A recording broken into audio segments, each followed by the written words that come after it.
Full time at the Gaelic grounds, and Limerick have beaten Tipperary. They've eliminated them from the All-Ireland Senior Hurling Championship. They have eliminated them from the Munster Senior Hurling Championship. A comfortable result in the end from the scoreboard. Certainly not a comfortable game by any stretch of the imagination from a Limerick point of view. The full-time score, 321 to 22 points in Limerick's favour. A massive result for the Limerick men, who certainly were quite off the pace today, make no mistake about it. A lot of uncharacteristic wides, poor passes. You know, the standard that we've seen from Limerick down the years certainly wasn't up to scratch today, make no mistake about it. Tipperary showed a lot of fight, a lot of heart, a lot of desire, just like they did in the Waterford game.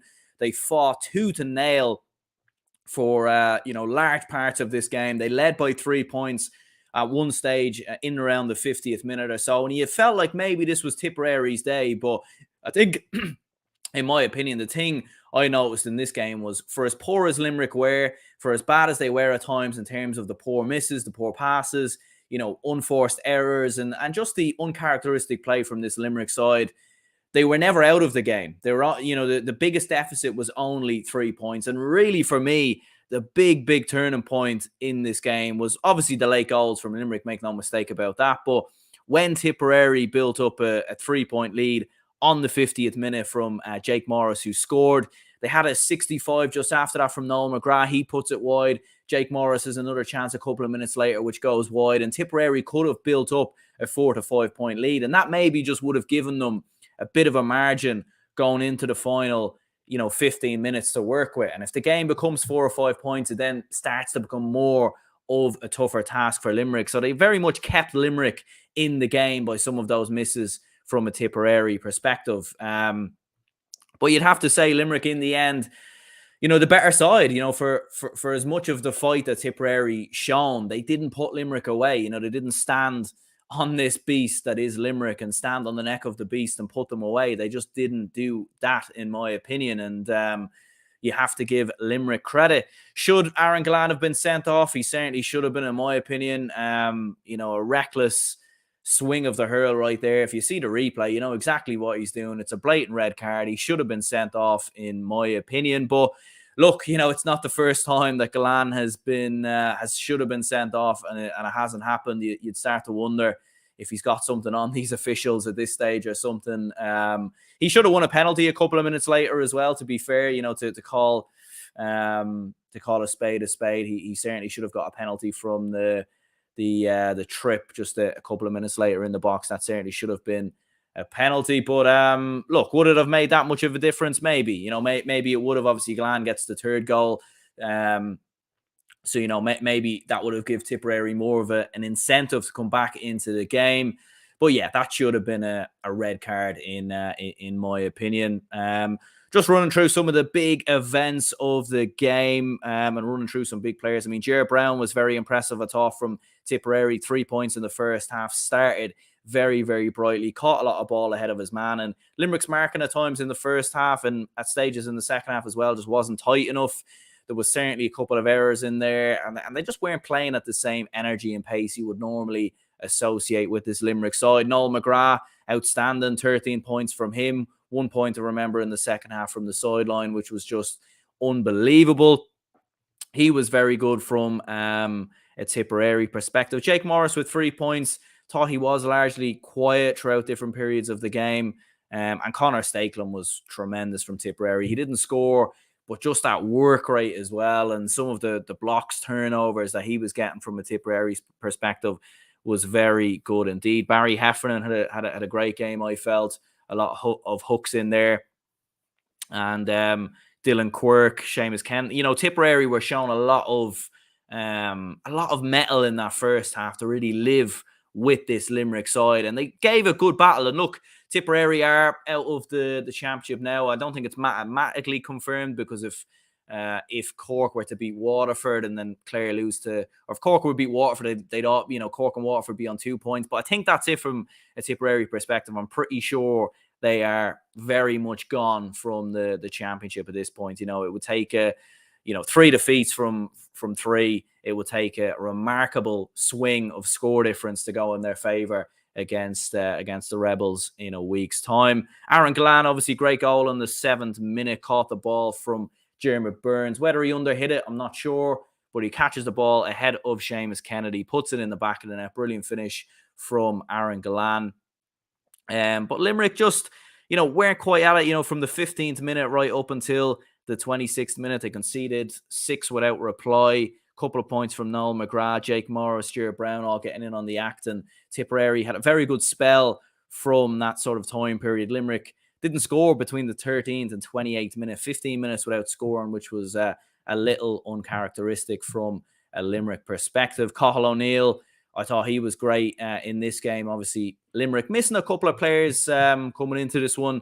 No Cian Lynch, as we know. Shamie Flanagan came off the bench late on, but he's had his injury problems. No Peter Casey as well. But Cathal O'Neill himself went off injured right at the start of the second half. But 2 points from him in reply. 2 points in total from him in this game, sort of keeping Limerick very much in it. But the decisive sort of period of the game, when Tipperary, Limerick were, even though Tipperary were by far, they were pulling away at different times in the game, and they were on top in the game, and they were winning a lot of puck outs and playing a lot of good hurling, a lot of good stick work, but they didn't quite pull away, didn't put their foot on the gas, I felt, and a couple of breaks of the ball just didn't quite work in their favour. As I said before, they built up a 3-point lead. You have a 65 straight after from Noel McGrath. He puts that wide. If that goes over, it's 4 points, and that would have been the biggest margin of a lead that Tipperary would have had in the game up until that point. But Conor Boylan, who came off the bench, made a big impact. He obviously gets that second goal from Limerick, but some of his work was brilliant as well. Some of his he was just very involved, wasn't he? He was just very involved. He was making a lot of things happen, and he obviously gets the second goal. Brilliant goal, by the way. Brilliant goal. It looks like it's getting away from him. He just about gets his hurl to it, scoops it in the back of the net beyond the goalkeeper as well. Very tidy finish. And in the final 10 minutes, as a matter of fact, Limerick outscoring Tipperary 2-6 to 3 points.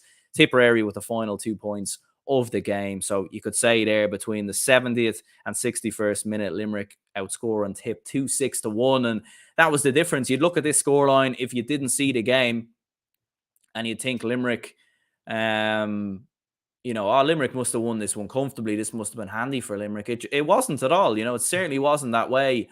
But you always felt like if Limerick stepped it up a gear, they would pull away, and they did. And they stepped up a gear for the final 10 minutes and very much guarantee a Munster final now as well.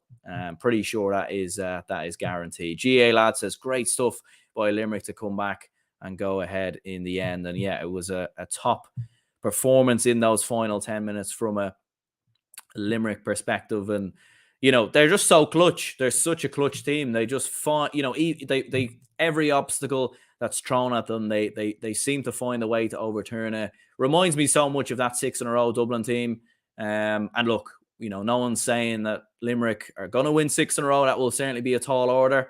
But you are looking at it this year in particular, and there's who is going to be the team to stop them. I think Limerick versus Clare next weekend, if it is next weekend or the week after, that is going to be a very intriguing game, because Clare have looked very good this year. They've won 2 from 2.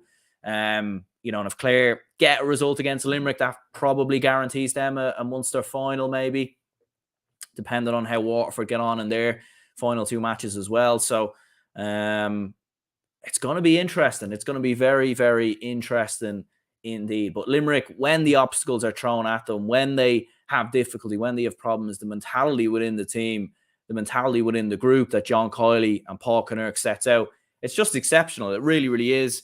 And they're finding ways to win games. Like even in that Waterford game, conceded 2 late goals under pressure, away from home, or no, they're at home actually in that one. But nonetheless, those 2 goals go in. They're struggling a little bit, but they find a way to come through that pressure and win the game. And again, they find a way to come through this one, even when they weren't at their brilliant best and have had injuries in the game as well.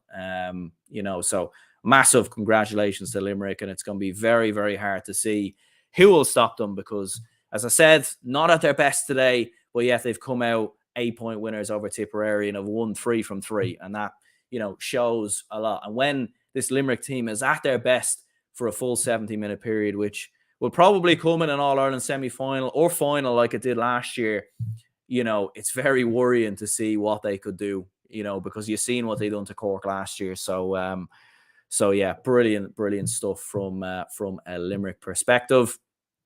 Man of the match is a difficult one, tricky one, really. I mean, Aaron Gallan, obviously, with the 2 goals, he had a impressive enough game. As I said, should have been sent off, in my opinion. Finished with 2-5, and that 2-5 was decisive in getting the victory for Limerick. So you probably would maybe go with him as man of the match, in my opinion. Tom Morrissey had a good game at times as well from 3 points. But, overall, Limerick just weren't at their brilliant best. But Aaron Gallan was the shining light for this Limerick team, although he should have certainly been sent off. But, yeah, big win for Limerick in the end.